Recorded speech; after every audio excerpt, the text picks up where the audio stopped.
السلام عليكم ورحمة الله تعالى وبركاته. نتمنى تكونوا كلكم بخير وانتم راكم تشوفوا في هذا الفيديو.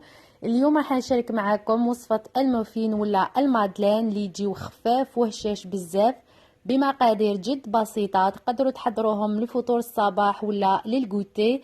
بقاو معايا لتتعرفوا على تفاصيل ومقادير الوصفة. إذا عجبكم الفيديو ما تنساوش تخليوا البصمة تاعكم بجيم ولا كومنتير، واذا حبيتوا تتابعوني على الانستغرام رايحه نحط لكم الانستغرام تاعي في صندوق الوصف.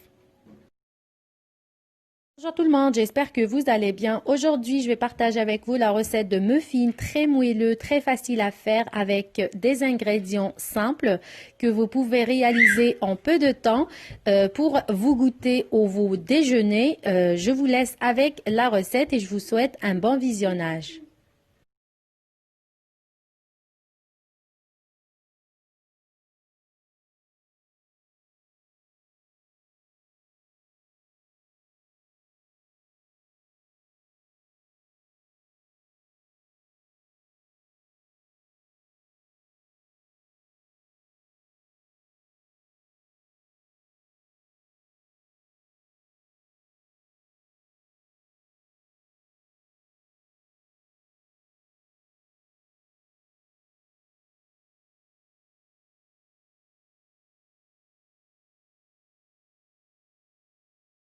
بسم الله نبداو بالمقادير. رايحه نحتاج هنا 4 حبيبات من البيض. بالنسبه للعبار رايحه نستعمل علبه من الياغورت اللي رايحه نعبر بها. دونك نحتاج علبه من السكر، سكر الفانيليا ولا لافاني، علبه من الياغورت، ذوق الفاني ولا اي ذوق يناسبكم ولا ذوق تحبوه، نصف علبه من الزيت النباتيه، 3 علب من الفارينه، وجوج باكيات من الخميرة الكيميائية ما يعادل 14 غرام. وبالنسبة للتزيين رايحة نستعمل زبدة الفول السوداني والشوكولاتة الدهن اللي هما اختياريين. Pour les ingrédients, on aura besoin de 4 œufs. Pour la mesure, moi je vais utiliser le pot de yaourt. On aura besoin d'un pot de sucre, un sachet de sucre vanillé ou de la vanille, un pot de yaourt goût vanille pour ma part, et vous pouvez utiliser n'importe quel parfum que vous aimez, un demi-pot d'huile de tournesol, 3 pots de farine, 2 paquets de levure chimique, c'est l'équivalent de 14 grammes ou de poudre à pâte. Et pour la garniture, je vais utiliser du chocolat tartiné et de beurre d'arachide qui sont facultatifs. اول حاجه بديت بها درت البيض ورايحه نضيف عليه وضفت عليه السكر وسكر الفانيليا، ورايحه نمزج الكل جيدا بالخلاط اليدوي. يعني هاد الوصفه ما تطلبش الخلاط الكهربائي، غير قيس ما السكر يذوب مع البيض. Dans la récipient, j'ai mis les œufs, le sucre et le sucre vanillé et je vais bien fouetter le tout à l'aide de mon fouet. Cette recette ne nécessite pas le batteur électrique.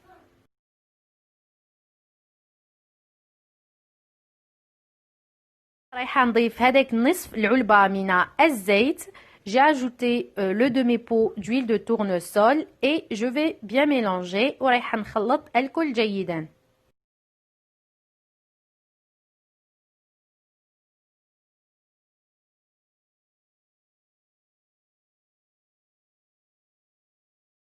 هنا رايحه نضيف هذيك العلبه من الياغورت ذوق الفاني، وتقدروا تعوضوه باي ذوق تحبوه ولا متوفر عندكم.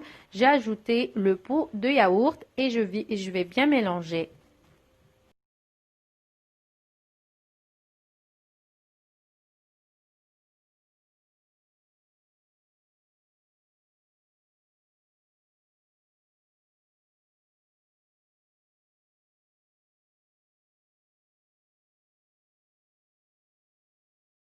خلط الكل جيدا. رايحه نضيف هذيك الفارينه مع الخميره الكيميائيه اللي غربلتهم. Maintenant, je vais ajouter ma farine et la levure chimique ou la poudre à pâte et je vais bien mélanger le tout ensemble. وراح نخلط جميع العناصر باش تمتزج لي هذيك الفرينة مع باقي المكونات. كما شفتوا وصفة جد بسيطة، يعني بقى لي غير نديرها في ليكيسات وندخلها للفرن. تقدروا يعني تقدروا تحضروها في وقت وجيز وتشربوا بها القهوة تاعكم تاع الصباح ولا الكوتي. والقوام تاعها كما راكم تشوفوا ما يجيش ثقيل باش يجيوكم هادوك لي موفين تاعكم يجيوكم هشاش وخفاف من الداخل. انا خديت الصينيه اللي تدخل للفرن ورايحه ندير من الفوق هاد الكيسات المخصصين للكب كيك والمافين. هنا كتدبيره انا رايحه نستعمل هاد الاله المخصصه للايس كريم، تجي عمليه بزاف. وراح نخدموا خدمه نقيه، يعني ما راحش تقيسوا هذيك الصينيه. واللي ما تي متوفره عندها تقدر تستعمل بطبيعه الحال المغرف. هنا رايحه ندير غير نصف الكميه. Je vais mettre la moitié de la pâte dans ces quicettes spéciales cupcake à l'aide de cette cuillère à glace qui est vraiment très pratique. Et si vous n'en avez pas, vous pouvez bien sûr utiliser une cuillère.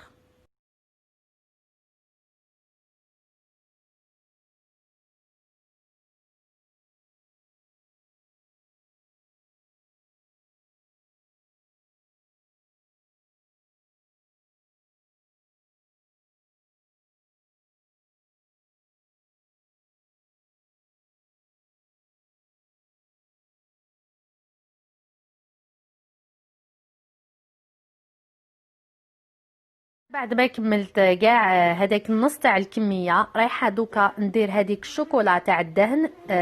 راح ندير نص بالشوكولا دهن ونص بزبده الفول السوداني اللي هما اختياريين، يعني تقدروا تعمروهم ديريكتومون هكذا وتدخلوهم للفرن يجيو تانيك بنان هكذاك. انا حبيت نغير، يعني مره على مره نديرهم هكذا نعمرهم، ولا تقدروا تانيك تحشيوهم بالمربى تاع المشمش يجيو تانيك بنان هكذاك.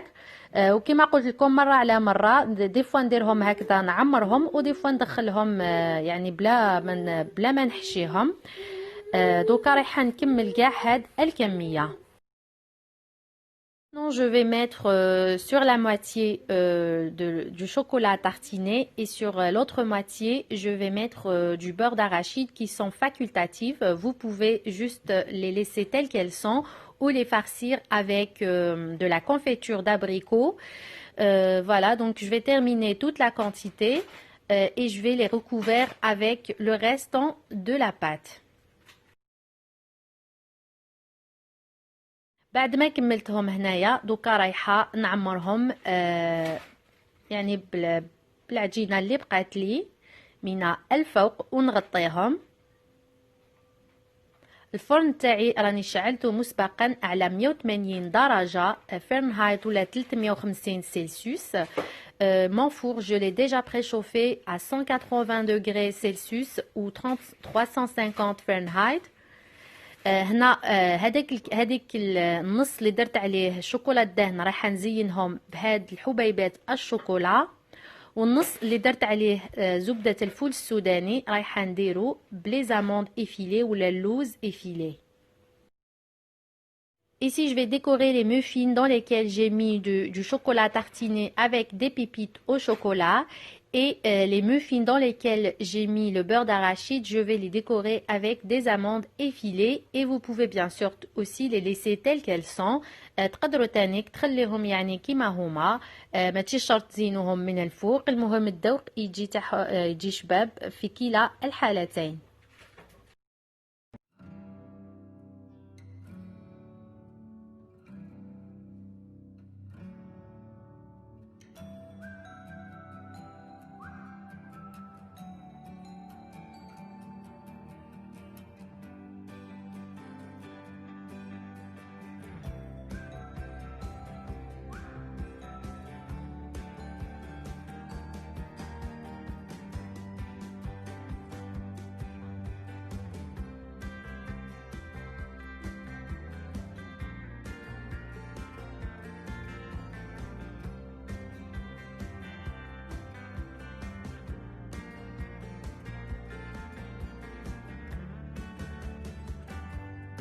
ندخلهم يطيبوا مدة 20 حتى 25 درجة ونتلاقاو فيما بعد. جو في لي ميتر ا كوير بوندون 20 ا 25 مينوت. هنايا بعد ما طابوا هكذا يجيو من الداخل. نتمنى ان الوصفة نالت اعجابكم ورايحين تجربوها ان شاء الله وتنجحوا فيها، ونقول لكم الى الملتقى ان شاء الله مع وصفات وفيديوهات جديدة. سلام. Et voilà mes muffins après la cuisson. J'espère que la recette vous a plu et je vous dis à la prochaine, Inch'Allah. Salam.